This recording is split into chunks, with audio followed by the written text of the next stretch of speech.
तो बन हाँ बाहर हाँ कह। କି ସୁନ୍ଦର ଲେଖା ମଧୁବାବୁଙ୍କ ବିଷୟରେ ବାହାରିଛି, ଇଏ ବାହାରିଛି, ବଢିଆ ବାହାରିଛି।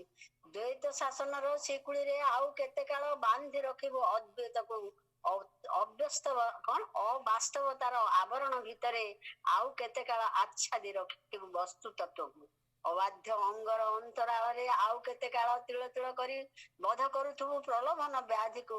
ପ୍ରାଣକୁ ତ୍ରାଣ କରିବାର କର୍ତ୍ତାଙ୍କୁ ଦେଖ, ବ୍ୟାଧିକୁ ବଧ କରିବାର ବ୍ୟାଧକୁ ଚିହ୍ନ। ମନ ମାଣିକ୍ୟକୁ ଜଗି ରହିଥିବା ସତର୍କ ସଦା ଜାଗ୍ରତ ମହାପ୍ରହରୀ ଠାରେ ଆସ୍ଥା ରଖ। ସେ ସବୁ ସମସ୍ୟାର ନିଃଶବ୍ଦ ସମାଧାନ କରିଦେବ।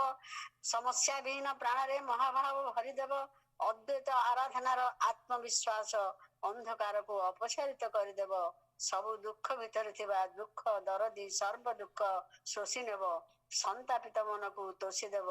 ଦ୍ୱୈତ ଶାସନରୁ ମୁକ୍ତି ପାଇଁ ମାର୍ଗ ଆଉ ନାହିଁ ଆନ, କେବଳ ସମର୍ପଣ, ଆତ୍ମ ନିରୀକ୍ଷଣ, ଆତ୍ମ ନିବେଦନ ଆଉ ସମର୍ପଣ। ବଢିଆ ଲେଖିଛି, ଫ୍ୟାଣ୍ଟାଷ୍ଟିକ୍। ବଢିଆ ଲେଖା ନା, ଲେଖା ବହୁତ ଭଲ ହେଇଛି। ମୁଁ ସେଇଥିପାଇଁ ଆଉ ମଧୁବାବୁଙ୍କ ବିଷୟରେ ତ ଜଣେ ଇଏ ପ୍ରିନ୍ସିପାଲ ଲେଖିଛନ୍ତି, ଏତେ ସୁନ୍ଦର ଲେଖିଛନ୍ତି। ଆଜି କମ ଲେଖିଛନ୍ତି କିନ୍ତୁ ତା ଭିତରେ ସବୁ ଅଛି। ମଧୁବାବୁଙ୍କର 28ରେ ଏପ୍ରିଲ ଜନ୍ମ ନା, ତେଣୁ ବାହାର କରିଦେଇଛନ୍ତି। ରବିବାରରେ ସବୁ ବାହାରେ ବୋଲି ଲେଖା ବାହାର କରିଦେଇଛନ୍ତି। ଏଇଆ।